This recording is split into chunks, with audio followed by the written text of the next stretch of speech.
Palibasa kasi mga pahirap kayo sa mga taong nasa paligid nyo. Anong sabi niyo? Ha?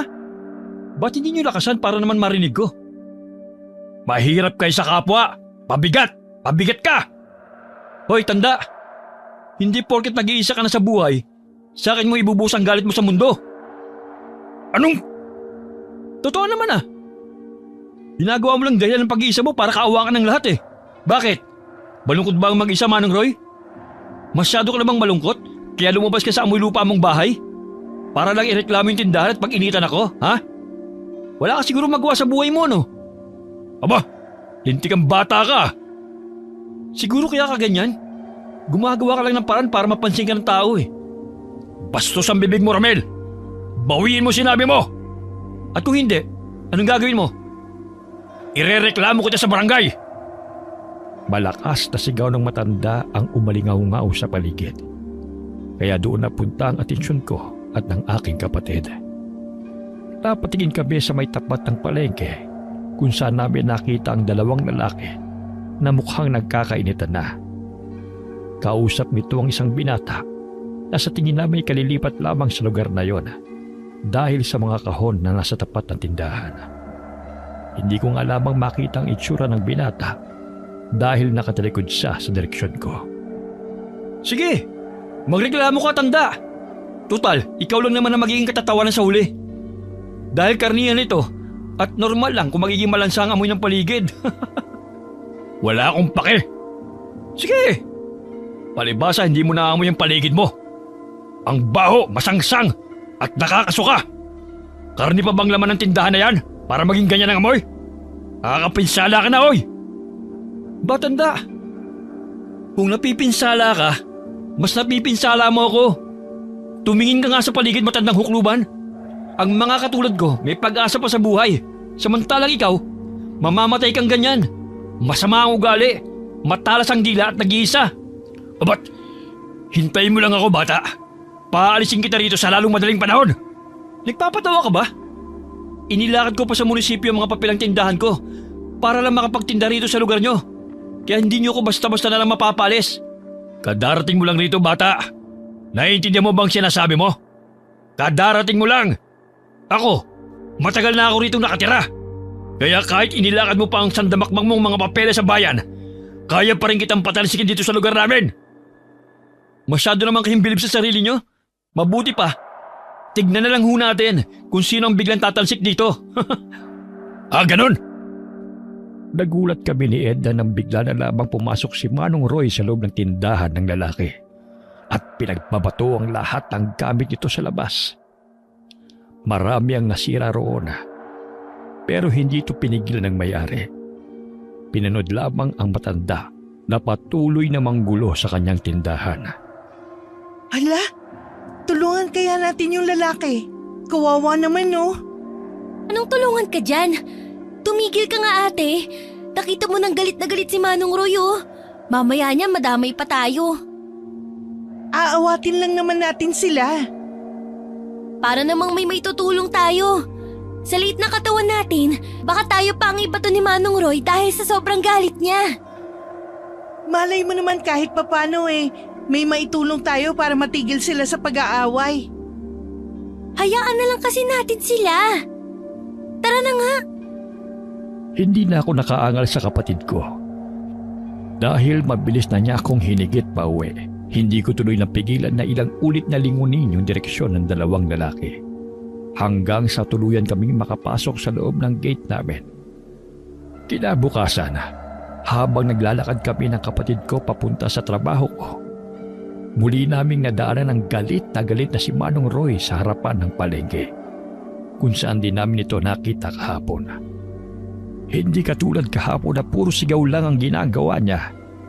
Ngayon ay naging bayolente na siya at paminsan-minsan ay tinatamaan na ng sampal at batok yung binata.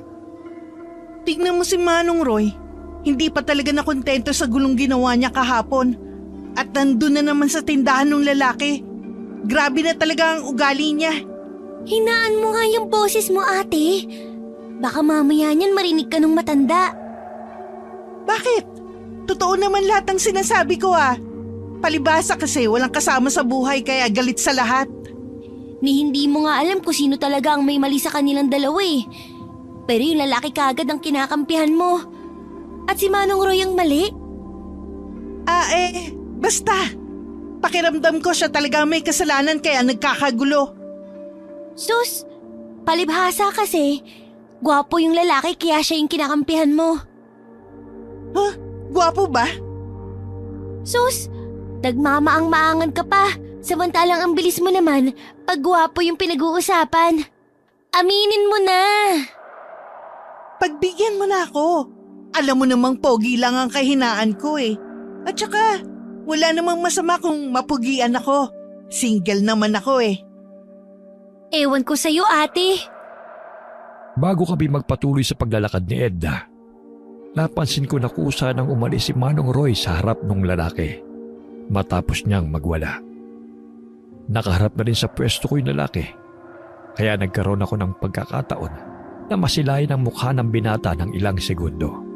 Masaya akong napangiti bago sumunod sa kapatid ko na nauna na sa paglalakad. Gwapo nga! Ha? Anong sabi mo? Anong binubulong-bulong mo dyan ate? Wala akong sinabi. Wala raw pero nakangiti. Masaya lang ako, bakit ba? Sus!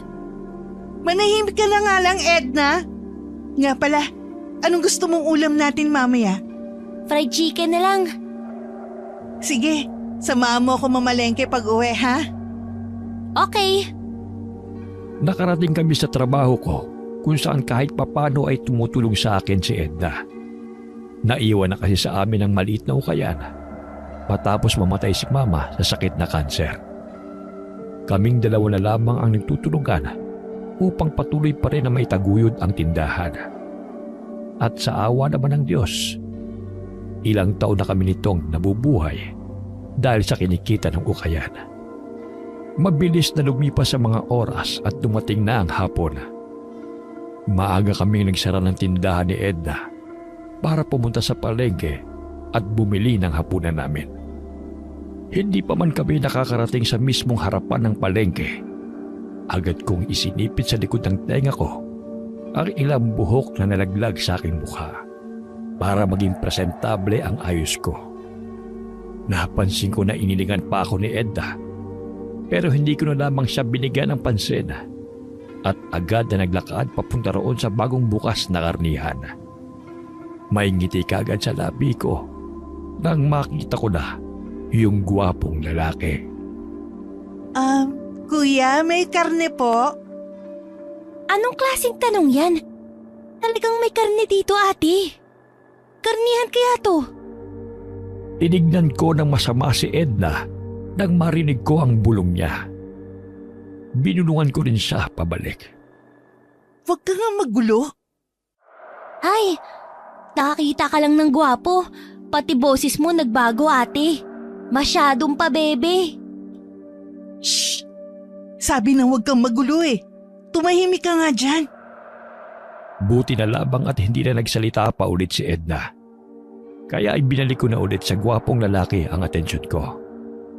Agad niya akong nginitian at saka siya nagsalita. Meron, miss. Ilang kilo ba ang gusto mo? Karneng manok ho ang hinahanap namin kuya. Meron ba kayo nun? Ay, wala kaming manok eh. Pero meron kaming karin ng baboy at kalabaw rito. Bagong dating lang. Sariwa po ba yan? Bakit parang may amoy na? Biglang namilog ang mata ko dahil sa pagsabat ni Edna. Kaya agad ko siyang sinaway. Edna, ano ba? Bakit? Nagtatanong lang naman ako bilang isang customer ate ah. Tumigil ka na nga dyan. Pasensya na ho. Mapagbiro lang talaga tong kapatid ko. Ay nako, ayos lang, miss. Huwag mo lang pagalitin yung kapatid mo. Sanay rin naman kasi ako sa mga ganyang klaseng tanong. Napakagat ako sa sarili kong labi nang bigla akong tignan ng direkta sa mga mata ko ng tindero. May mapangakit pa itong ngiti habang nagsasalita. Kaya hindi ko maiwasan na biglang makaramdam ng pamumula. Buti na lamang talaga at nagsalita na siya. Kaya umiwas na rin ako ng tingin sa kanya. Pero huwag kayong mag-alala. Sigurado ako na sariwa pa itong mga binibenta ko. Sa katunayan nga niyan galing pa sa ibang lugar tong mga karne. Kaya talaga maganda ang kalidad. Paano mo naman na siguro? Hindi katulad ng ibang nagkakatay rito. Nakahapon pa yung tinitinda. Yung sa akin, kakakatay lang kanina. Mainit-init pa nga yung karne. Kung gusto mo, hawakan mo pa. Hahawakan na sana ni Ed ang mapulang karne na nakasabit sa aming harapan. Pero agad kong hinigit ang kamay niya papalayo roon at pinanlakihan siya ng mata.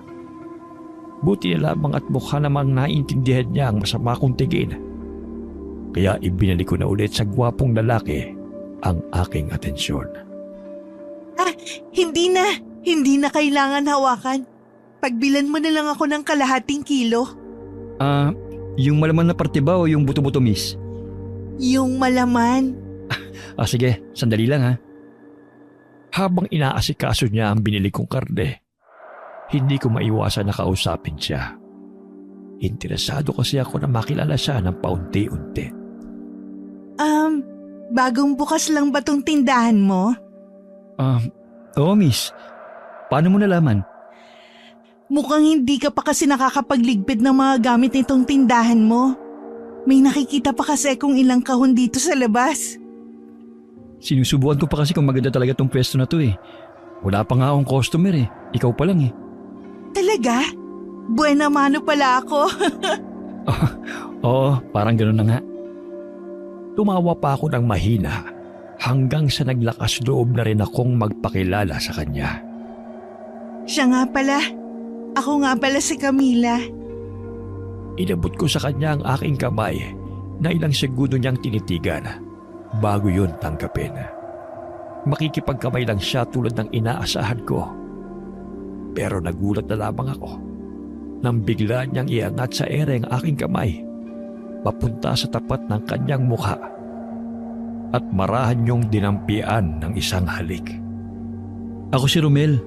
Masaya akong makilala ka, Camila. Ako rin. Pabilis kong binawi sa kanya ang aking kamay at agad yung itinago sa likod. Ramdam ko ang pamumula ng pisngi ko. Kinikilig pa ako ng mga sandaling yun. Pero nakita ko ang nandidiring mukha ng kapatid ko. Naiinis man ako pero hindi ko na lamang siya pinansin. At pilit na ibinalik na lamang ang atensyon ko kay Romel. Nagulat ba kita sa ginawa ko? Pasensya ka na. Ganun kasi ang karaniwang ginagawa sa lugar namin sa tuwing may nakikilala kaming bagong babae. Naku, wala yun. Ayos lang. Sigurado ka ba? Oo naman. Nanibago lang kasi ako ng konti. Ngayon lang kasi may gumawa nun sa akin. Ganun ba? Mabuti naman. Nasa kalagitnaan kami ng pag-uusap ni Romel nang maramdaman ko ang paghigit ni Edna sa damit ko. Ate, hindi pa ba tayo uuwi? Hapon na. Magluluto ka pa ng pagkain natin. Oo nga pala. Yung karne ko nga pala, Romel. Tapos na ba? Pwede ko na bang makuha? Ay, pasensya ka na. Nawala bigla sa isip ko Ito na Salamat ha. Salamat din. Balik kayo Oo naman. Nang makauwi kami sa bahay, dali-dali kong ibinaba sa lamesa yung karne na binili namin. At agad daw umakyat sa kwarto para buksan ang bintana. Kahit kasi malayo sa mismong palengke, abot tanaw sa bintana ang tindahan ni Romel. Maliit man ang figura na makikita kong titignan, pero hindi yung naging hadlang sa akin. Partitigan siya habang nasa loob ng tindahan at abala sa kanyang mga ginagawa. Magluto ka na, ate. Nagugutom na ako. Sandali naman. Tama na yan. Nakita mo naman siya kanina. Hindi pa ba sapat yun? Ito na nga. Nakakainis ka naman Minsan na nga lang ako magkagusto tapos panira ka pa. Magluto ka na kasi. Mamaya ka na tumitig dyan pagkatapos natin kumain. Oo na. Magsasaing na muna ako. Kaya hugasan mo na yung karning baboy ron sa lababo. Karning baboy yung binili mo? Sabi mo fried chicken tayo ngayon. Eh anong magagawa ko? Wala daw manok doon sa tindahan ni Romel. Bakit ka pa kasi dun bumili? Pwede naman sa ibang tindahan eh. Nawala kasi sa isip ko. Hayaan mo, bibili na lang ulit tayo bukas sa palengke ng manok. Sinadya mo lang yata na bumili ng karning baboy kanina para makabalik bukas eh. Parang ganun na nga. Mukhang mapapadalas ang pagkain natin ng karne ah. Oh? Akala ko ba hindi ka mahilig sa ganong klase ng ulam? Dati yun, hindi na ngayon. Matapos magluto ng kanin, napansin ko si Edna na kumukuha ng pera sa bag niya at akmang lalabas na ng bahay. Kaya naman mabilis akong humarang sa mismong pintuan habang nakataas ang isang kilay. Aba, at saan ka pupunta ha? Bibili lang ako ng ulam dun sa labas. Parang hindi ko trip yung ulam natin ngayon eh. Alam mo naman na hindi rin ako mahilig sa karning baboy. Ang arte mo talaga. Sige na, pumunta ka na. Bilisan mo ha, bumalik ka kaagad. Opo. Pagbalik ni Edna ay dala niya na ang isang takal ng ginataang langka na kanyang nabili sa labas. Kaya agad na akong naghain ng aming hapunan at tahimik na kumain. Pero nang matikbang ko na yung niluto kong karne, hindi maiwasan na mamilog ang mata ko sa gulat. Wow! Bakit? Tikman mo Edna, ang sarap! Anong masarap sa adobong baboy? Malangis kaya yan? Hindi kasi tikman mo. Kakaiba yung lambot. Kalasa pati niya yung karne ng corned beef. OA ka lang ate. Tikman mo na kasi. Masarap talaga yan. Ayoko. Ikaw na lang. Hindi ko talaga gusto kumain ng karne ngayon. Ikaw rin, hindi mo matitikman to. Saka na ate. At saka, mukhang kaya mo naman ubusin yan na ikaw lang mag-isa eh. Malinamnam kasi talaga yung laman. Mukhang totoo yung sinabi ni Romel na magandang araw yung kalidad nitong karne niya. Malambot eh. Sus, paraan mo lang yata yan para doon ka ulit bumili sa susunod. At saka, baka kasi ngayon ka lang nakabili sa poging tindero. Kaya kakaiba yung lasa. Loko ka talagang bata ka. Mga ilang saglit pa ay natapos ng kumain ng kapatid ko. Samantalang ako naman ay nanatili pa rin nakaupo sa lamesa. Ang kalahating kilo ng karne na dapat ay hanggang bukas ko pakakainin, naubos kong lahat. Tinatawanan na nga ako ni Edna dahil masyado raw akong malakas kumain. Pero dahil sarap na sarap ako sa ulam, hindi ko siya pinansin at nagpatuloy na lamang sa pagsubo ng kanin. Makalipas ang ilang minuto, nakangiti na akong tumayo habang nakahawak sa aking tiyan.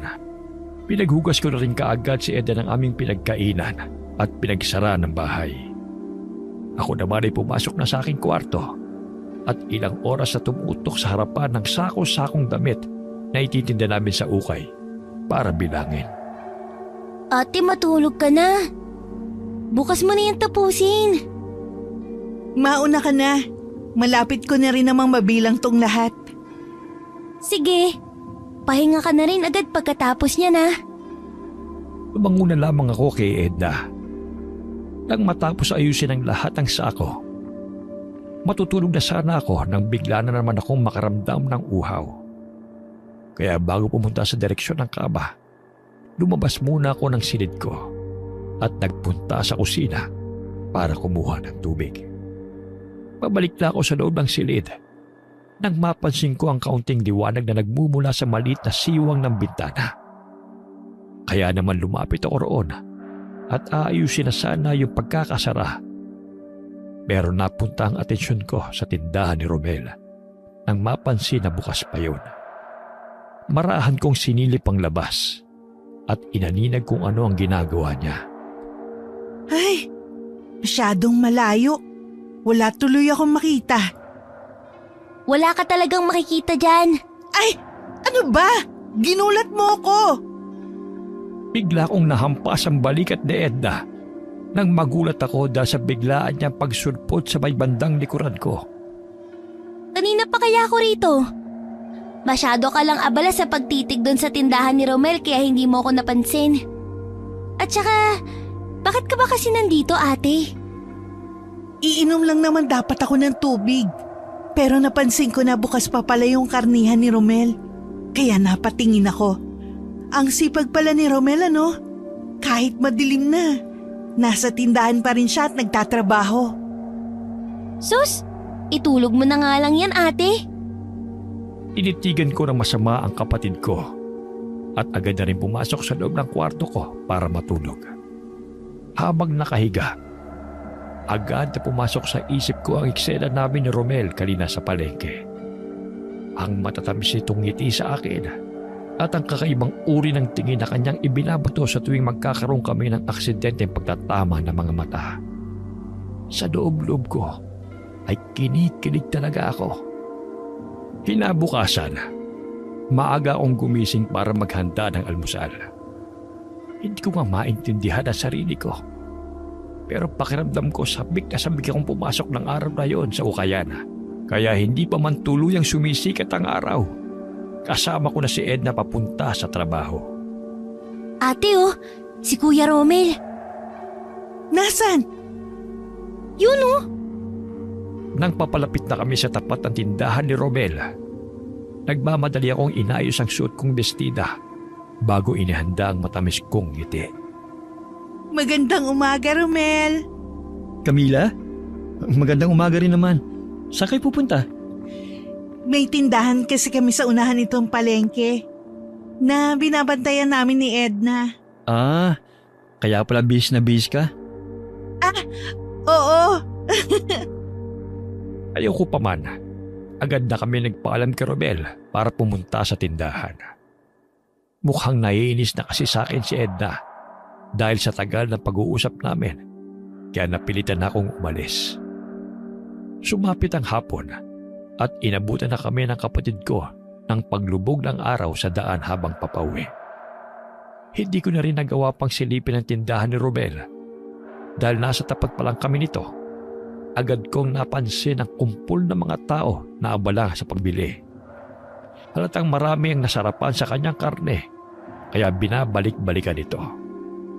Ilang oras akong nakahalumbaba sa harapan ng bintana namin dahil hinihintay ko na maubos muna yung tao bago ako tuluyang lumabas ng bahay at puntahan si Romel. Papalabas na ako noon nang sumulpot naman si Edna at nagtanong. Oh, saan ka pupunta, ate? Bibili lang ako ng karne, ha? Huwag mong sabihin na seryoso ka nang sinabi mo na mapapadalas ang pagbili mo kay Kuya Romel ng karne. Mukha ba ako nagbibiro ng sinabi ko yun? Oo! Pwes mali ka. Dahil seryoso ako. Diyan ka na muna. Babalik din ako agad. Ate! Hindi ko na pinansin pa ang pagtawag sa akin ni Edna dahil dali-dali na akong umalis. Nang makarating ako sa tapat ng tindahan ni Romel, malambing akong ngumiti sa kanya at mahinhin na ipinatong ang aking kamay sa estante na humaharang sa aming dalawa. Oh, Camila, anong ginagawa mo dito? Bibili ng karne mo? Ha? Hindi ba kabibili mo lang sa akin kahapon? Bakit? Bawal na bang bumili sa'yo ulit? Hindi naman. Oh, ilan ba yung bibilhin mo? 1 kilo na. Nabitin kasi ako sa kalahati kagabi eh. Puro laman, di ba? Oo. Siya nga pala. Mukhang hindi ka ginugulo ni Manong Roy ah. Ah, matagal na kasing wala yun dito. Umalis na. Ha? Talaga? Ang alam ko kasi wala na yung ibang pamilya na mapupuntahan. Bakit naman kaya siya umalis?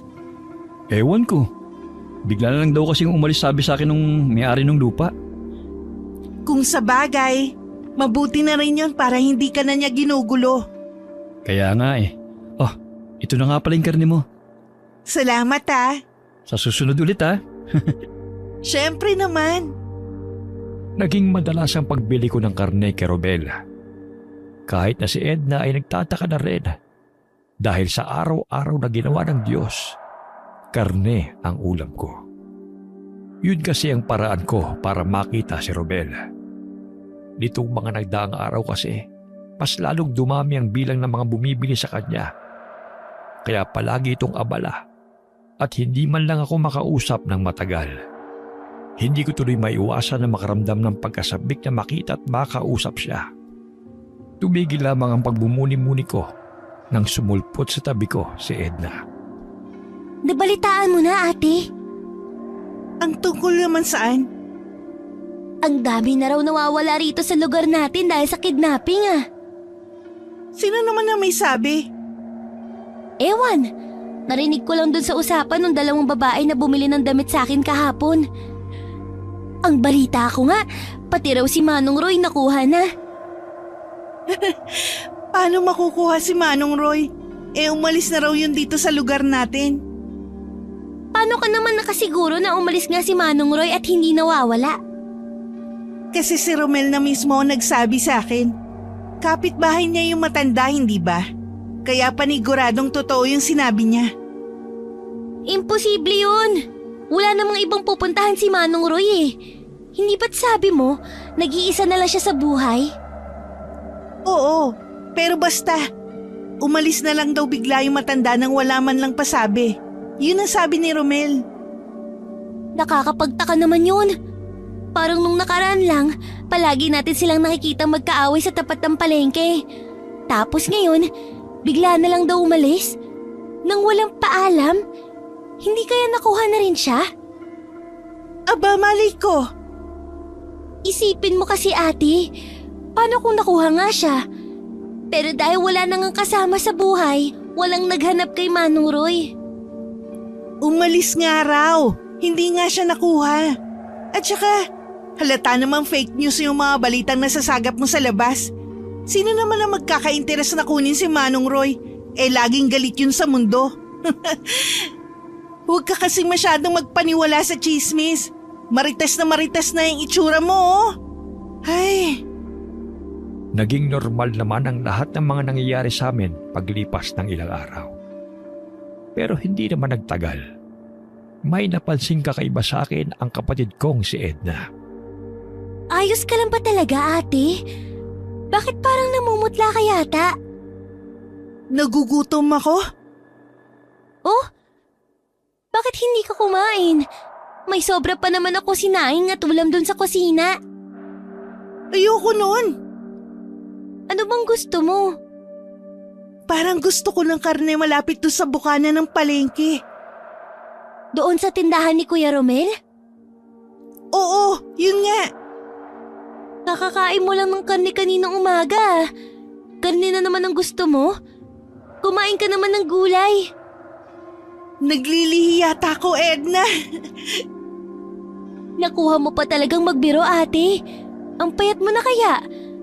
Parang biglang bumagsak ang timbang mo nitong mga nakaraang linggo. Ang nakakapagtaka, bakit ka mamamayit ng ganyan samantalang ang lakas mo laging kumain ng karne ni Kuya Romel? Baka naninibago ka lang sa mga kinakain ko. Huwag ka nga masyadong mag-alala sa akin.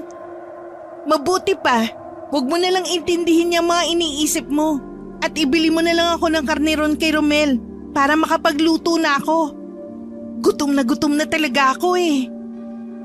Sige na nga, akin na yung pera. Pagdating ni Edna, agad kong inagaw ang plastic ng karne sa kanyang kamay at mabilis na nagtungo sa kusina para ihanda yon. Nagmaluto yung karne. Agad akong naupo sa lamesa at basta lang itinaktak sa pinggan ang umuusok na kanin at ulam. Napansin ko pa nga ang kapatid ko na nakatitig sa akin mula sa pinto ng kusina bago nahihiling na lumapit at naupo sa mismong harapan ko. Nahihirapan man ako magsalita dahil puno ng pagkain ang bibig ko. Niyaya ko pa rin siyang sumabay sa akin na kumain. Pero umiling lamang siya at muling tumitig sa akin. Gustuhin ko man siyang sawayin na huwag akong panoorin. Hindi ko na nagawa dahil sa matinding gutom na nararamdaman ko ng mga oras na yon. Pakiramdam ko parang hindi ako nakakain ng ilang araw. Kahit na kumain naman kami, kani-kanina lamang. Nagmatapos akong kumain, ay bumalik na ang sigla ng katawan ko. Hay, salamat! Nakakain din ng marami-rami. Busog na ulit ako. Ang weird mo na talaga, ate. OA mo ha? Gutom lang yung tao, hindi ako weird. Sige, sinabi mo eh. Nga pala, hinahanap ka sa akin ni Kuya Romel kanina nung bumili ako. Ha? Ano namang sinabi mo? Sabi ko, bilisan niya magkilo ng karne dahil nagugutom ka na. Ano? Bakit mo naman sinabi yun sa kanya? Nakakahiya. Huwag kang mag-alala. Tumawa lang naman siya sa sinabi ko. Pinasobrahan niya nga rin yung kilo ng karne para sa'yo eh. Talaga? Oo nga, ang kulit. Ay, kinikilig ako. Sinimangutan lamang ako ni Edna at saka umalis na sa harapan ko. Hindi ko na lamang siya pinansin dahil kilig na kilig pa rin ako sa nalaman ko. Sumapit ang gabi at malalim na ang tulog ng kapatid ko. Pero nasa sala pa rin ako at nagbibilang ng mga ukay na dadalhin namin bukas sa tindahan. Maya-maya pa ay nagsisimula na ulit kong malamang sikmura ko dahil sa gutom. Dahil doon kaya naman tumayo ko at pumunta sa kusina para tignan sa kabinet ang pwedeng kainin. Pero wala naman akong matipuhan doon. Kumuha na lamang ako ng tinapay sa lamesa at isinubo yon sa aking bibig. Ngunit hindi ko pa man tuluyang nalulunok yun. Agad na bumaliktad ang sikmura ko at ininuwa ang tinapay. Gusto ko yung kainin dahil sa gutom. Pero sa tuwing ipinipilit kong lunukin ang kapirasong parte ng tinapay na yon, agad ko rin yung sinusuka. Kaya naman pumasok na lamang ako sa kwarto at itinulog ang kalam ng aking tiyan. Kinabukasan, maaga akong binulabog ni Edna sa kwarto ko. Ate, gumising ka dyan ate. Bakit ba? Ikaw bang may gawa ng mga kalat dun sa kusina? Anong kalat? Yung mga sumabog na karne sa sahig. Anong sumabog? Teka nga, titingnan ko. Dali-dali akong bumangon sa kama at mabilis na tumakbo sa kusina para tignan ko anong tinutukoy ng kapatid ko. Namilog ang mga mata ko dahil sa dami ng kalat na nakita ko. Anong nangyari dito? Bakit mo sa akin tinatanong yan? Hindi ba't ikaw yung nahuling pumasok sa kwarto natin kagabi? Ako nga, pero hindi naman ako may gawa niyan. Kung hindi ikaw, sino? Aba malay ko, alangan naman na ako ang gumawa niyan. At saka kung ako nga talaga, bakit ko naman ikakalat yung mga karne sa sahig? Ano ko, baliw? Baka naman pusa lang ang may gawa niyan. Ewan, basta ang alam ko, walang pusa nakakapasok dito sa bahay natin. Kaya ako ang pinagbibintangan mo. Wala naman ako sinabi na ikaw. Baka lang naman kasi alam mo kaya sa'yo ko tinatanong. Sus! Kung ganon, bakit ako agad ang tinanong mo? Ibig sabihin, ako nga ang pinagbibintangan mo? Ha? Tayo lang namang dalawang nakatira dito. Kaya syempre, kung hindi ako ang may gawa nito, sa'yo ko talaga itatanong. Eh, ang dami mong sinasabi. Maglinis ka na lang dito. Ang aga-aga pinaiinit mo ang ulo ko. Pagkatapos ng kaguluhan namin ni Edna, napansin ko ang pasimpleng pagmamatsyag niya sa akin. Ngunit binaliwala ko na lamang yun. Ang inaalala ko kasi, ang hindi pangkaraniwang gutom na madalas kong nararamdaman. Kung dati natutulog ko pa ang gutom ko, ngayon ay hindi ko na magawang makatulog dahil sa matinding pagkalham ng sikmura ko. Dumaan pa ang isang gabi, may naramdaman na naman akong kakaiba sa aking katawan. Hindi ko na alam kung anong nangyayari sa akin. Pero pakiramdam ko, nasa loob ako ng isang panaginip. At sa panaginip na yon, nasa harapan daw ako ng ref. at may masarap na kinakain sa loob noon. Hindi ko man maigalaw ang buo kong katawan. Ramdam na ramdam at nalalasahan ko yung sarap na kinakain ko. Ate? Anong ginagawa mo? Bigla akong nagising sa magandang panaginip ko. Agad akong napalingon at nakita ko na lamang ang kapatid ko sa may pinto ng kusina habang may nakatutok na flashlight sa akin. Ha? Bakit kumakain ka niyan? Nang ano? Anong ibig mong sabihin? Bakit ka kumakain ng hilaw na karne? Anong karne? Wala naman akong kinakain, Edna. Eh ano yung hawak mo? Napatingin ako sa hawak ng kamay ko. Sa bigla ko ay nabitiwan ko yun. Kasabay ng mabilis na pagtayo mula sa pagkakaupo sa sahig. Kitang-kita ko ang duguan kong mga kamay. Pati na rin ang bumagsak na hilaw na karne sa may paanan ko. Anong nangyayari sa akin? Ate, Hindi ko kinain yung karne, Edna. Hindi ko yun kinain. Sabihin mo sa akin, di ba hindi? ate kumalma ka. May sakit ba ako? Baliw na ba ako, Edna? Maniwala ka, hindi ko alam kung anong ginagawa ko. Akala ko nananaginip lang ako kanina. Hindi ko alam na kumakain na pala ako ng karne. Naniniwala ako sa'yo, ate. Edna, tulungan mo ako. Tulungan mo ako, hindi ako to.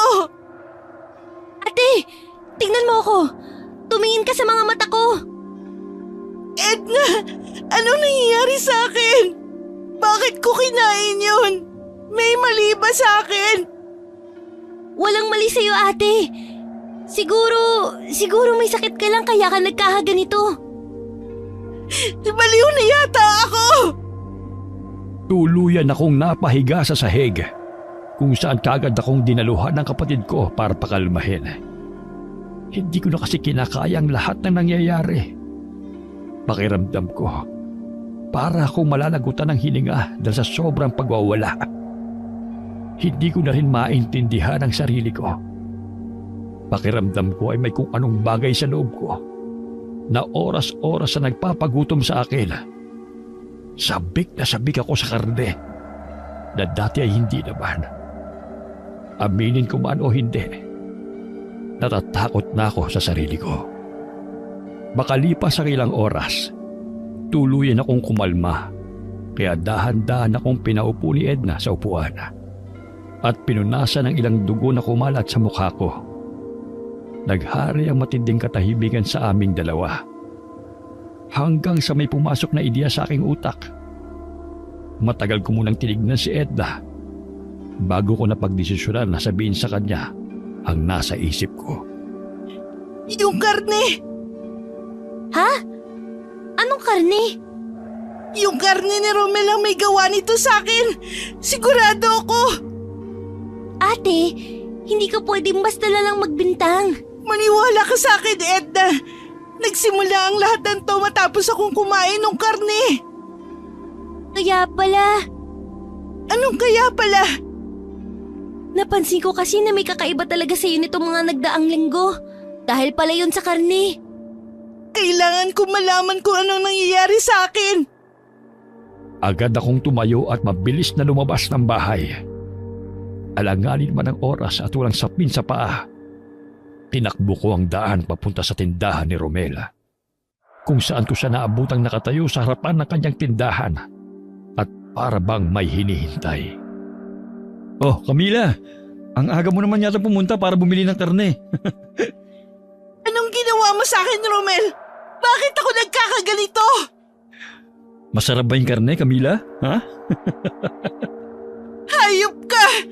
Hayop! Ibalik mo ako sa dati! Imbes na sagutin ako, nagulat na lamang ako na may bigla siyang itinapon sa paanan ko.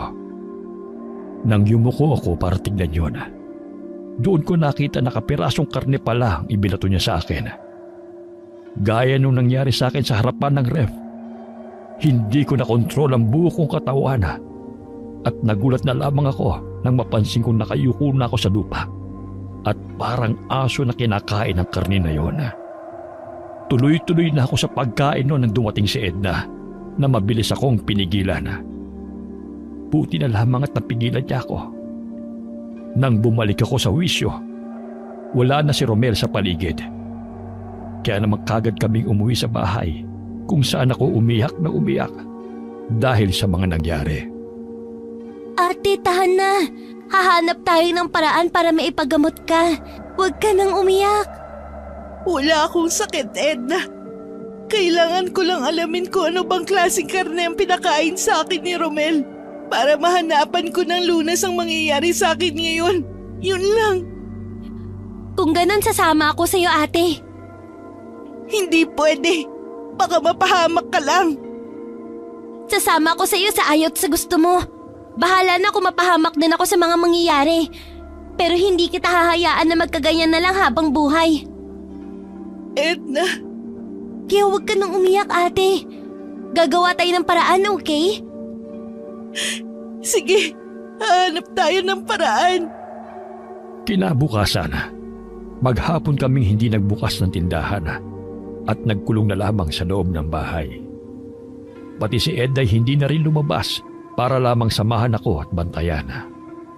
Sa bawat segundo na lumipas, tila ba nanunuyo na ang aking lalamunan dahil sa gutom. Kahit anong pilit ko rin na kumain ng ibang ulam, ayaw yung tanggapin ang aking sikmura. Para bang nasanay na ang panlasa ko sa karne. Kinailangan din akong itali ni Edna sa upuan upang maiwasan ang pabigla-bigla kong pagwawala para lamang makatakas at makakain ng hilaw na karne sa kusina. Ang balak namin na pagmamanman kay Romel ay hindi natuloy matapos lumubog ang araw. Edna! Kumuha ka pa ng panibagong tali. Bilisan mo! Ito na, ate. Higpitan mo! Bilis! Kung nahirapan kami na kontrole ng pananabik ko na kumain ng hilaw na karne, agad kaming ng problema ng tuluyan ng sumapit ang dilim. Mas lalo kong nagwala. At kahit ako mismo na may-ari ng aking katawan, ay nahirapan din na pigilan ang sarili na tumakas mula sa pagkakatali sa upuan. Mag-uumaga na nang pareho kaming magising ng kapatid ko sa sala. Magdamag kasi niya akong binantayan. Agad na tinanggal ni Edna ang makapal na tali sa pareho kong kamay at paa. Buti na lamang at kinaya ng tali na yun ang pagwawala ko. Ate? Ayos ka lang ba? Oo, ikaw ba? Nasaktan ba kita kagabi? Hindi. Wala akong kasugat-sugat. Mabuti naman kung ganun. Ilang araw akong nanatili sa loob ng bahay at sinanay ang sarili ko na kontrole ng matinding gutom sa karne. Hanggang sa dumating na ang gabi na hinihintay namin ni Edna. Huwag ka mag-alala, ate. Mag-iingat ako. Basta huwag na huwag kang lalabas sa pinagtataguan mo, ha? Kahit anong mangyari. Hindi natin alam kung anong kayang gawin ni Romel. Baka saktan ka din niya o gawin katulad ko. Ate, huwag ka magsalita ng ganyan. Gagawa tayo ng paraan para mahanapan ka ng lunas, di ba? Kaya nga nandito tayo ngayon. At mamanmanan si Kuya Romel. Pasensya na. Hindi ko lang talaga mapigilan. Tanggalin mo na muna, ate, sa isipan mong tungkol sa problema natin. Sa ngayon, dapat maging maingat tayo. Hanggat wala pang sapat na impormasyon na nakakalap tungkol sa kung anong karne ang pinakain niya sa'yo, hindi tayo titigil sa pagmamanman. Edna? Nandito lang ako, ate. Hindi kita iiwan kahit anong mangyari sa gabing to. Pero ipangako mo na tatakbo ka kapag may nangyaring hindi maganda, ha? Pero paano ka kung... Kaya ko ang sarili ko, Edna. Ikaw, sarili mo dapat tinuuna mo. Pero ate... Huwag na makulit. Sige, ate. Pangako. Binantayan namin ang oras hanggang sa sumapit ang gabi. At nakita na nga namin si Romel na nagsasara ng kanyang tindahan. Bago patayin ang ilaw, ilang ulit itong lumingon sa paligid. bago tuluyang isinara ang pinto. May dala itong sako at mabagal ang mga hakbang na naglakad papunta sa masikip na eskinita habang sumisipol. Hindi ko napigilan na makaramdam ng kaba habang tahimik na sumusunod dito. Ang Romel na nasa aming unahan ngayon ay malayong-malayo na sa binata na nagustuhan ko noong unang araw na makita namin siya. May kakaiba na itong aura na nagpapabilis ng tibok ng puso ko sa masamang paraan. Nagpatuloy si Romel sa paglalakad hanggang sa bigla na lamang tong tumigil sa harap ng maliit na palaruan kung saan namin natanaw ang isang binatilyo na nakahiga at mukhang malalim na ang tulog. Sa palagay ko ay isang pulubi ang batang yon. Ang sunod na ginawa ni Romela ay bumuhay sa nanlalamig kong dugo. Aswang! Mabilis na tinakpan ng mga kamay ko ang bibig ni Edna at saka ako bumulong. Shh! Huwag kang maingay, Edna. Baka marinig niya tayo. Pareho tayo mapapahamak nito kapag nagkataon. Kitang-kita namin ni Edna kung paano hinawakan ni Romel ang leeg ng binatilyo. At tila ba may kakaiba itong lakas. Dahil walang kahirap-hirap niya yun na iniangat sa ere na parabang manika lamang. Sa isang mabilis na galaw ng kanyang kamay, napansin na lamang namin na butas na pala ang tiyan ng bata at nasa loob na ang kamay ni Romel na tila ba may kinakaparoon. Hindi na rin nakagalaw ang binatang hawak niya na kaagad na binawian ng buhay. Diyos ko! Huwag kang maingay. Umalis na tayo rito, ate. Aswang si Kuya Romel. Baka patayin niya rin tayo. Shh! Huwag kang matakot, nandito si ate. Hindi kita hahayaan na malapitan ni Romel. Hindi kita hahayaan na mapahamak. Ate, ayoko na rito. Gusto mo bang umuwi na? Pero wala kang kasama. Kaya na ni ate to. Huwag kang mag-alala sa akin. Paano kung mahuli ka niya? Walang tutulong sa'yo. Makakaligtas ako, pangako. Sa ngayon, bumalik ka na sa bahay at magsarado ka ng lahat ng pinto. Babalik ako oras na malaman ko na ang sagot sa lahat. Pero ate... Iligtas mo ang sarili mo, Edna. Parang awa mo na. Mag-ingat ka, ate. Kahit nanlalabo na ang aking mga mata dahil sa pag-iyak, pilit ko pa rin pinanonood ang pagtakbo ng aking kapatid papunta sa kabilang direksyon. Bago muling sinundan si Romel na binabagtas naman ang daan papunta sa lumang bilyaran ng aming barangay. Bit-bit ang sako kung saan nakapaloob ang katawan ng binata. Muling naghanap si Romel ng panibago niyang bibiktimahin. Umabot sa 3 katawan ang nasa loob ng sako. Pero katulad nung nangyari sa unang biktima, walang kahirap-hirap na binuhat niya yon hanggang sa makabalik sa mismong tapat ng tindahan. Nanlaki ang pareho kong mga mata. Nanlaki ang pareho kong mga mata. Nang makita ko kung paano niya yon isa-isang hinubaran at para bang hayop na kinatay sa isang mahabang metal na lamesa. Halos bumaliktad ang sikmura ko matapos kong mapagtanto na ang lahat pala ng kanyang mga binebentang karne ay laman ng tao. Pero ang takot na aking naramdaman ay mas lalong nadagdagan matapos kong mapanood kung paano pa simpleng kinagat ni Romel ang hinihiwa niyang karne na tila ba sarap na sarap ito. Diyos ko, aswang nga siya. Alam kong kanina ka pa nanonood, Camila. Lumabas ka na dyan.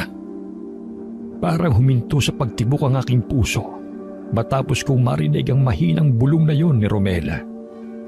Biglang nanghina ang tuhod ko dahil sa matinding takot at tuluyang napaupo sa aking pinagtataguan. Nang makabawi ng lakas, mabilis ang naging mga pagkilos ko. Tumakbo ko papalayo ng tindahan.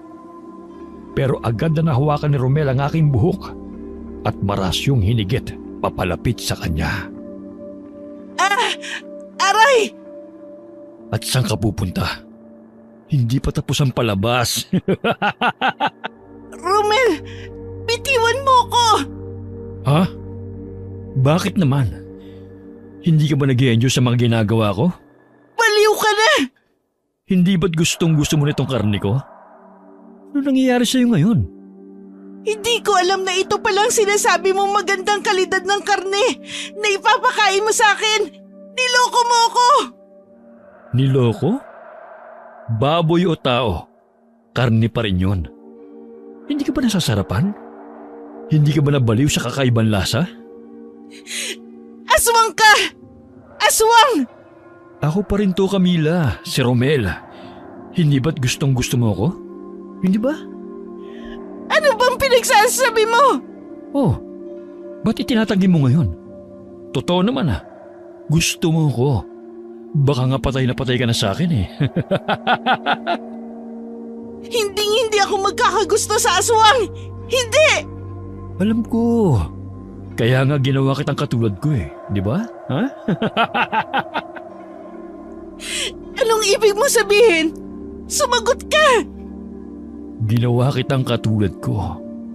At ilang linggo na lang ang hihintayin ko bago ka tuluyang maging isang ganap na aswang na magsisilbi sa akin habang buhay. Hayop ka! Unang araw pa lang na makita kita, alam ko na kaagad na magkakagusto ka sa akin. Alam kong babalik ka sa tindahan ko para kunin ang atensyon ko. At hindi nga ako nagkamali. Dahil wala ka pa mang ginagawa, nakuha mo na kaagad ang puso't isip ko. Hindi kita makalimutan, Camila. Gustong-gusto kitang akitin sa bahay niyo sa tuwing lumulubog ang araw. Gusto kitang dilaan ang bawat parte ng iyong katawan at isa-isang putulin ang lahat ng buto mo hanggang sa wala nang matira sa'yo. Binabaliw mo ako, Camila. Layuan mo ko, hayop ka! Oh, hindi ba't ito naman talaga ang gusto mong mangyari? Ang mapunta ako sa'yo? Nandito na ako, Camila. Sayong-sayo na ako. Tulong!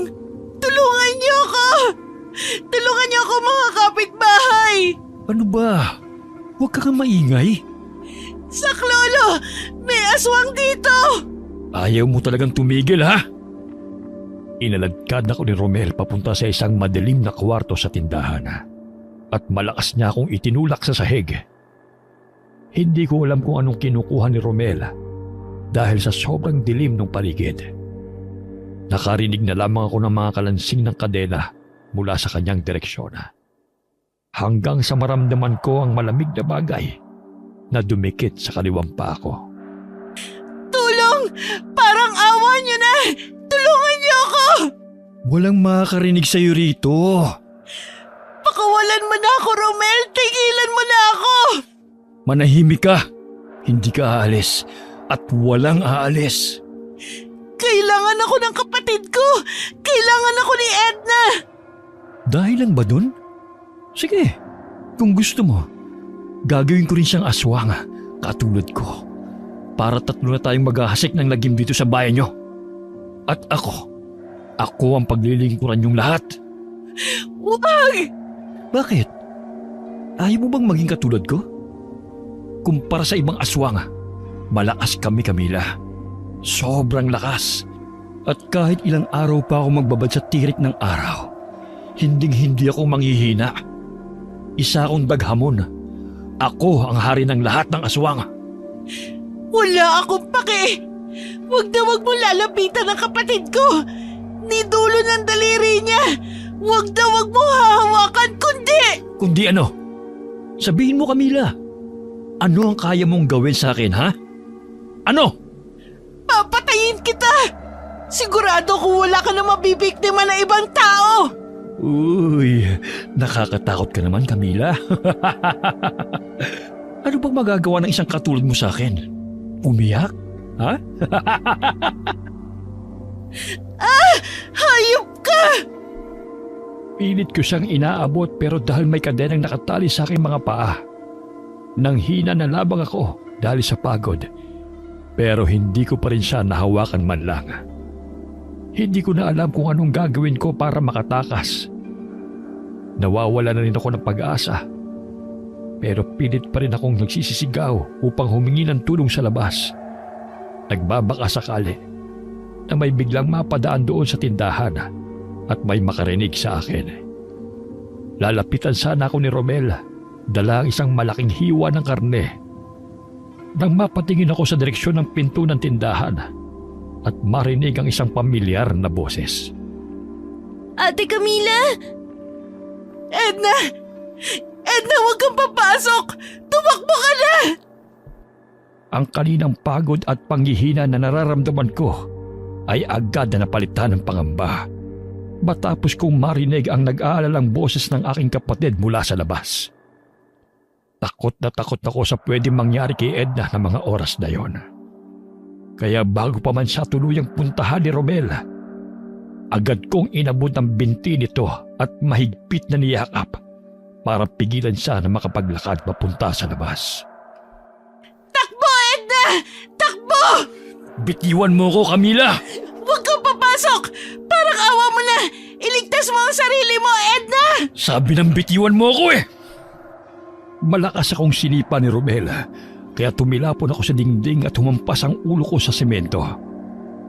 Tumutulo man ang dugo sa noo ko. Patuloy pa rin akong sumisigaw para balaan ang kapatid ko. Bago tuluyang magdilim ang aking paningin, narinig ko ang malakas na pagsigaw ni Edna sa labas hanggang sa tuluyan na akong mawalan ng ulirat. Hindi ko na alam kung ilang oras akong nawala ng malay. Pero nagising na lamang ako na parang may sumisipa sa katawan ko. Nang imulat ko ang aking mga mata, bumungad sa aking harapan si Romel na nakatayo at may kakaibang ngiti sa labi. Bigla tuloy pumasok sa isipan ko ang huling nangyari bago ko nawalan ng malay. Mabuti naman nagising ka na. Nasaan si Edna? Sinong Edna? Ha? Anong ginawa mo sa kapatid ko? Ilabas mo siya! Ah, yung batang babae? Saglit lang ha? Saglit na umalis si Romel, pero agad din naman itong bumalik. Habang higit-higit ang isang malaking styrofoam papunta sa harapan ko. Ang kakaibang ngiti niya kanina ay mas lalong lumapad, na nagpadagdag sa takot na pumupuno sa buong sistema ko. Hindi pa man niya tuluyang natatanggal ang takip ng lalagyan. Napaluhod na ako sa malamig na semento. Tignan mo, Camila. Titigan mo ang mahal mong kapatid. Tuluyan niyang binuksan yung styrofoam at tumambad sa akin ang ilang putol na bahagi ng katawan ng tao na nakababad sa tubig na puno ng yelo. Ayokong maniwala na patay na ang kapatid ko. Pero may isang bagay na nakakuha ng aking atensyon mula sa halo-halong laman ng styrofoam. Kapirasong damit yun ni Edna na suot lamang niya kanina. Ayop ka, Romel! Pinatay mo ang kapatid ko! Pasensya ka na, Camila. Ayaw kasing pumayag na kapatid mo na kumain ng karne para maging isang katulad ko. Katulad natin. Kaya pinatay ko na lamang siya, ha? Ang kapatid ko! Bakit ka ba nagagalit? Hindi ka rin naman matatanggap ni Edna kapag tuluyan ka na naging daghamon. Sa huli, ikaw rin mismong papatay sa kanya. Inunahan na lang kita, Camila. Huwag na huwag mo kong ikukumpara sa sarili mong hayop ka! Kahit anong gawin mo, hindi ako magiging aswang! Magpapakamatay na lang ako kaysa maging isang kalahi mo, Romel! Magkaiba tayo! Pweh! Dinuraan ko siya na kaagad niyang ikinagalit. Ba't lintik kang babae ka? Tinutukan ako ni Romel ng kutsilyo sa leeg. Pero imbis na matakot, mapanghamon ko siyang tinitigan sa mata at hinintay na tuluyang itarak yun sa aking leeg. Sige! Ituloy mo, Romel! Total pinatay mo na rin naman ang kapatid ko! Kaya wala na akong dahilan para mabuhay pa. Hindi ako natatakot sa'yo. Talagang papatayin na kita! Nang mga sandaling yun, dahan-dahan ko nang ipinikit ang aking mga mata at tuluyang tinanggap ang aking kapalaran. Natatakot ba na? Pigil ang hininga na hinayaan kong tumulo ang lahat ng luha sa aking mga mata habang hinihintay ang susunod na gagawin ni Romel. Ilang minutong tumahimik ang buong paligid. Hanggang sa unti-unti ko nang maramdaman ang matulis na kutsilyo sa leeg ko na dahan-dahang tumutusok sa aking balat. Naramdaman ko ang mainit na likido na tumutulo sa parting yun pababa sa aking dibdib, kasabay ng isang mahapding pakiramdam. Parang awa mo na. Patayin mo na lang ako. Sayang ka. Gusto pa naman kitang gawing asawa. Naging mabilis ang lahat ng pangyayari nang maramdaman ko na tuluyan na sanang isasaksak ni Romel ang kutsilyo sa aking leeg. Nagulat na lamang ako nang biglang may boses na nagsalita, dahilan ng mabilis na paglipat ni Romel sa may likuran ko at mas idiin ang pagkakatutok ng patalim sa akin. Layuan mo siya! Pumasok ang dalawang matandang lalaki sa loob ng kusina, kung saan kaagad kong nakilala ang isa sa kanila, si Manong Roy. Manong Roy? Bilib na talaga ako sa tibay mo, tanda. Buhay ka pa rin pala hanggang ngayon? Kung alam ko lang nababalik ka pa, edi sana hindi kita hinayaan na makatakas nung araw na yon. Pinatay na sana kita kagad. Kung merong mang mamamatay sa inyong dalawa, ikaw yon. Aba, nagdala ka pa talaga ng kaibigan. Sino naman to? Bitiwan mo si Camila! Anong gagawin mo, tanda? Tatakbo ka na naman, ha? Manahimik ka, Romel, kung ayaw mong masaktan. Nagbibiro ka ba? Ako? Masasaktan mo? Imposible. Nakalimutan mo na ba kung paano ka nagmakaawa nung araw na pinuntahan kita sa bahay mo? O baka naman hindi mo na nga talaga maalala dahil sa katandaan mo, ha? Manahimik ka! Mukhang nakalimutan mo na nga. Buti na lang nandito ako para ipaalala yun sa'yo. Sabi mo noon, parang awa mo na, Romel. Hayaan mo na ako mabuhay. Hindi na kita guguluhin. Basta't palayain mo na lang ako.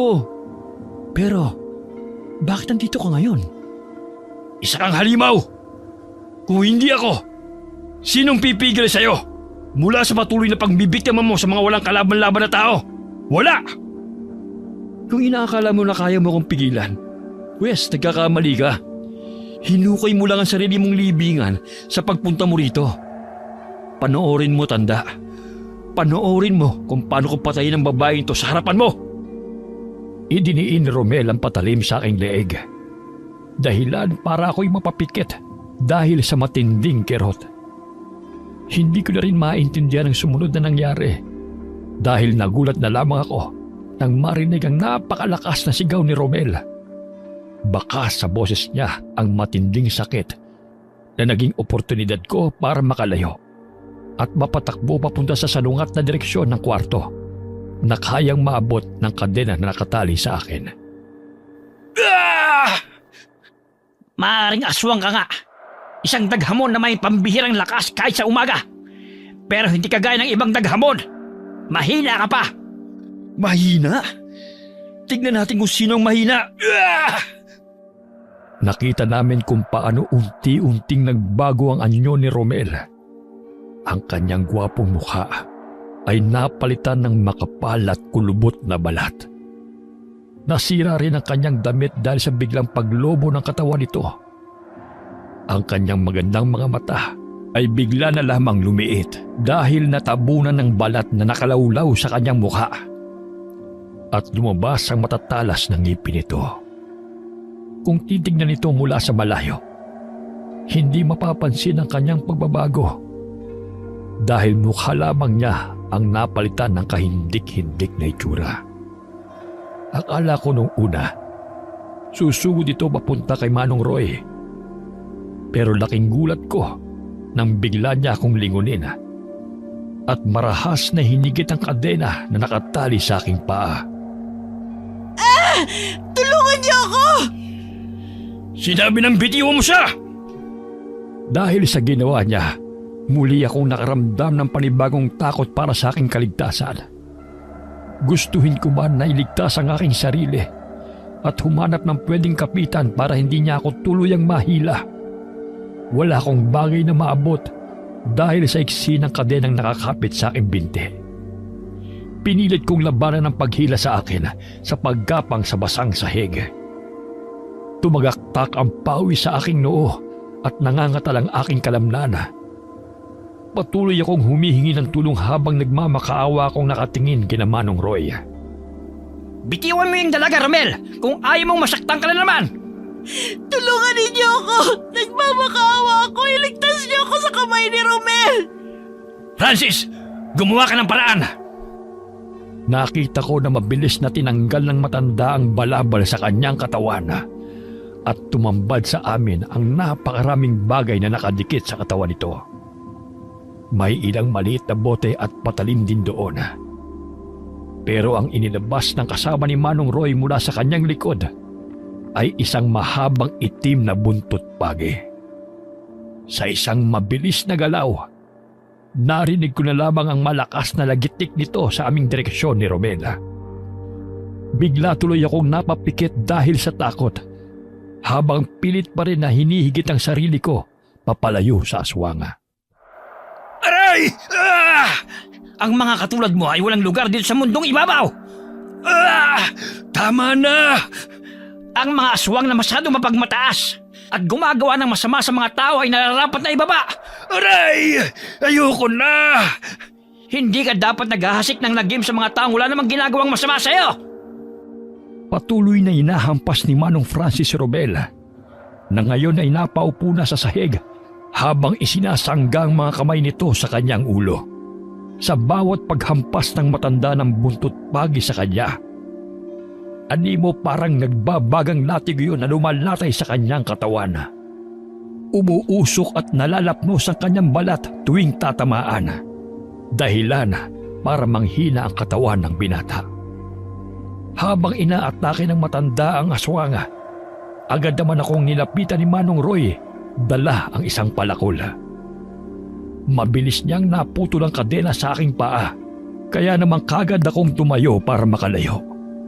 Ngunit naabot ni Romel ang aking paa at mahigpit yung kinapitan. Bitiwan mo ako! Bitiwan mo ako! Wala kang ibang mapupuntahan kundi sa akin, Camila. Sa akin lang! Ano ba, Romel? Tumigil ka na! Kung mamamatay ako, hindi ako papayag na ako lang. Isasama kita sa hukay! Akala ko'y kakagatin niya ako. Pero nanlaki ang pareho kong mga mata nang bigla niya akong hinigit papunta sa kanyang bisig at niyakap. Naramdaman ko na lamang na may tumama sa akin, isang sobrang init na bagay sa aking kaliwang pisngi na nagdulot ng isang napakasakit na pakiramdam. Aray! Ang sakit! Francis! Tumigil ka! Ginawa akong panangga ni Romel at tumama sa aking katawan at mukha ang 3 haplit na pinakawalan ng matanda na dapat ay para sa kanya. Pilit na inaagaw ni Manong Roy ang hawak nitong buntot pagi. Pero nagmatigas ang matanda at paulit-ulit pa rin akong hinampas. Tama na! Aray! Sinabing tumigil ka na! Ano ba, Francis? Aswang na din siya, Roy. Hindi mo ba nakikita? Umuusok sa kanya ang bawat hampas ko. Hindi tumatalab sa tao to. Hindi siya aswang. Alam ko nakita mo kung anong nakita ko. Huwag mo nang ipagtanggol ang babaeng yan. Tama siya, Manong Roy. Aswang din si Camila. Manahimik ka! Lintik ka! Narinig mo? Aswang din ang babaeng yan. Tama ang hula ko. Tama ka naman talaga, tanda.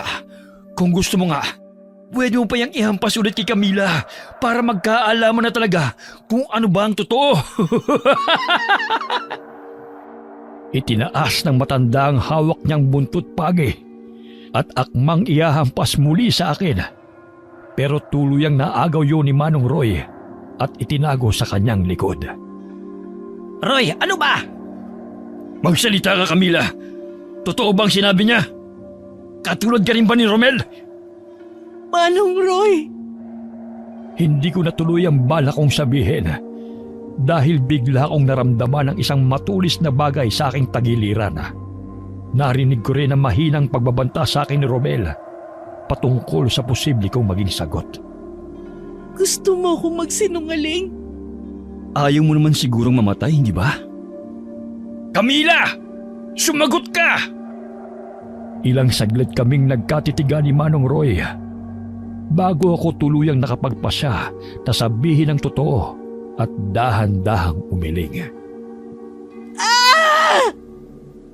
Bigla kong naramdaman ng isang napakalakas na puwersa sa aking tagiliran at ang mainit na kamay ni Romela na nakapasak na mismo sa loob ko. Hindi ko man tignan. Alam kong basa na rin ang damit ko dahil sa mga dugo na lumalabas sa aking katawan. Hayop ka talaga, Romel! Binitiwan ako ni Romel at buong lakas na itinulak dahilan para tumumba ko sa sahig at tuluyang mapadapa. Dahan-dahan kong kinapa ang aking tagiliran at naramdaman ko ang paglabas ng mainit na likido sa butas ng sugat ko. Aray! Camila! Kahit nahihirapang gumalaw, pinilit kong gumapang papalayo kay Romel na ngayon ay sinusugod na ni Manong Francis. Roy, hawakan mo siya! Papatayin kitang hayop ka! Aray! Hindi ko na nagawa pang lingunin kung ano ang ginagawa nila kay Romel. Pero narinig ko ang malalakas na palahaw nito. Indikasyon ng hirap at sakit na dinaranas. Nakarinig din ako ng mga bakal at boteng na babasag sa paligid. At tumagal yun ng halos kalahating oras bago ko nakita ang dalawang matanda na lumapit sa akin. Puno ang mga ito ng dugo at kalmot sa katawan. Kailangan mo na madala sa ospital. Baka maubusan ka ng dugo. Kumapit ka lang, Camila. Dadalhin ka namin sa bayan. Ano pong nangyari kay Romel, Manong Roy? Huwag ka na mag-alala. Ligtas ka na. Binuhat ako ng dalawang matanda at agad na isinakay sa tricycle ni Manong Francis. Bago pa man umandar ang sasakyan, tuluyan na akong napapikit at nawala ng malay dahil sa dami ng dugo na nawala sa akin. Naalimpungatan na lamang ako nang makarinig ako ng mga boses at kalusko sa lugar na aking kinahihigaan. Nasaan ako, Manong Roy? Nasa ospital ka ngayon. Nawalan ka ng malay kaya dinala ka namin dito. Matagal na po ba ako nandito? Matagal-tagal na rin. Ilang araw na ho ba ang nakalipas? Mahigit 1 linggo kang walang malay. Si Edna, ang kapatid ko, nailibing na. Anong libing ang tinutukoy mo? Pinatay ho ni Romel si Edna. Tuluyang nabasag ang aking boses matapos kong sabihin ang mga salitang yon. Hindi ko pa rin kayang tanggapin ang kalunos-lunos na inabot ng aking kapatid sa kamay ng aswang na yon. Buhay ang kapatid mo, Camila. Po, Buhay si Edna. Makikipagtalo pa sana ako nang biglang bumukas ang pinto ng aking kwarto at pumasok ang aking kapatid na si Edna. May mga benda ito sa iba't ibang parte ng katawan at mukhang ilang araw nang umiiyak dahil sa pamamaga ng kanyang mga mata. Edna, buhay ka nga talaga. Ate Camila! Salamat sa Diyos, buhay ka. Akala ko pinatay ka ni Romel. Akala ko hindi na kita makikita. Nakatakas ako, ate! Naabutan namin siyang tumatakbo nung gabing papunta pa lang sana kami sa karnihan ni Romel. Puro galos ang katawan niya at umiiyak habang humihingi ng tulong sa labas ng bawat bahay sa lugar niyo. Nakita niya kami at agad na nilapitan para ihingi ka ng tulong. Salamat po, Maraming salamat po. Nalaman ko mula sa aking kapatid na tumakas si Romel at tumakbo papunta sa gubat. Matapos malaman ng mga kabarangay namin ang tungkol sa tunay niyang pagkatao. Ang sabi rin ni Manong Roy, mahina na ito at posibleng mamatay na rin makalipas lang ang ilang araw dahil sa mga sugat na kanyang natamo nung gabing yun. Wala na raw itong kakayanan pa na makapinsala ng tao dahil sa ginawang pag-atake sa kanya ni Manong Francis. Kaya naman nakahinga na kami ng maluwag. Lumipas ang ilang araw at tuluyan na akong nakalabas ng ospital. Sa buong pananatili ko roon, hindi ako iniwan ng dalawang matanda. Napansin ko rin ang kakaibang tingin na ibinabato sa akin ni Manong Francis. Kaya naman hindi na ako nakapagpigil pa na magtanong nang makahanap ako ng pagkakataon habang dalawa lamang kami sa kwarto. May problema po ba sa akin? Aswang ka. Pero hindi po talaga ako aswang, Manong Francis. May kung anong pinakain lang ho sa akin si Romel dun sa mga karne. Kaya naging ganito ako. Bala kanyang gawing aswang. May pag-asa pa po ba akong gumaling? May posibilidad pa po ba na matanggal ang kung anumang pagkain na ibinigay sa akin ni Romel? Magsasagawa ko ng orasyon para sa'yo. Masakit pero epektibo. Yun lang din ang nakikita kong paraan para mailigtas ka. Gawin niyo po ang lahat. Gumaling lang ako. Makakaasa ka. Maraming salamat po, Manong Francis. Hindi na nagpatumpik-tumpik pa ang matanda at agad niyang sinimulan ng orasyon pagkatapos naming makauwi sa bahay. Gamit ang ilang palanggana, bato at langis, itinali ako ni Manong Francis sa isang upuan at pinahiran ng langis sa noo. Kahit na anong mangyari, tiisin mo ang sakit at huwag na huwag kang gagalaw. Saka ka lang pwedeng gumalaw pag naramdaman mo na parang may kung anong gumagapang sa iyong lalamunan palabas. Naiintindihan mo? Opo. Huwag ka matatakot. Kung may mangyari man na wala sa plano, nandito lang kami. Pinanood ko kung paano isa-isang binuhay ni Manong Francis ang mga kandila na nakapalibot sa akin. Habang may binubulong ng mga katagaang matanda sa sarili na hindi ko maintindihan. Tumagal yun ng mga ilang minuto hanggang sa biglang nanlaki ang aking mga mata dahil sa kakaibang pakiramdam sa loob ng tiyan ko. Tila ba may kung anong bagay na gumagalaw roon na kinalaunan na palitan ng kirot. Pakiramdam ko parang may apoy sa loob ng tiyan ko na parang sinusunog ang aking mga laman loob. Aray ko! Ang init! Anong nangyayari sa ate ko? Huwag kang mag-alala. Ayos lang ang ate Camila mo. Ang sakit! Tiisin mo, Camila. Kaya mo yan. Aray! Tama na po! Tiisin mo pa, Camila. Hindi pwedeng tumigil si Francis. Kailangan niya matapos ang ritual.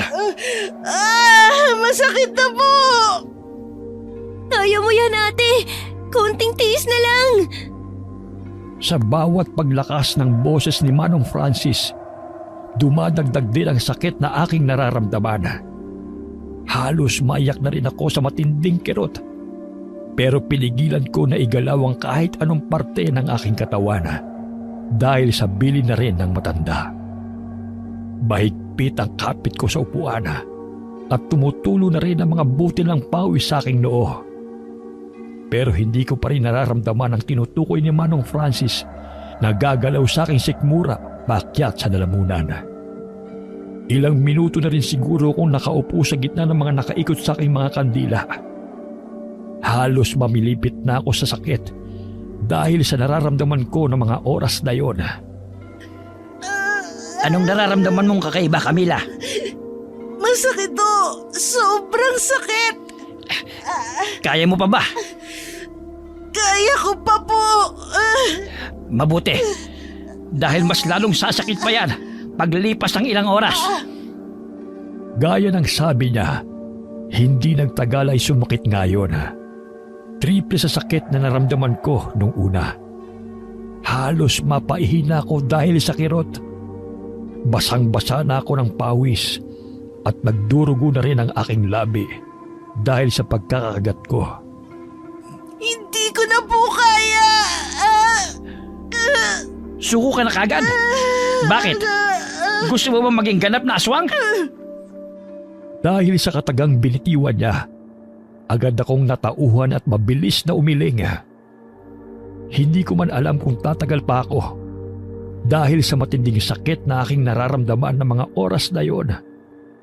Pero hindi ako papayag na maging isang aswang na katulad ni Romel. Mas hinigpitan ko pa ang paghawak sa upuan at doon ibinuhos lahat ng kirot at hapdi na aking nadarama.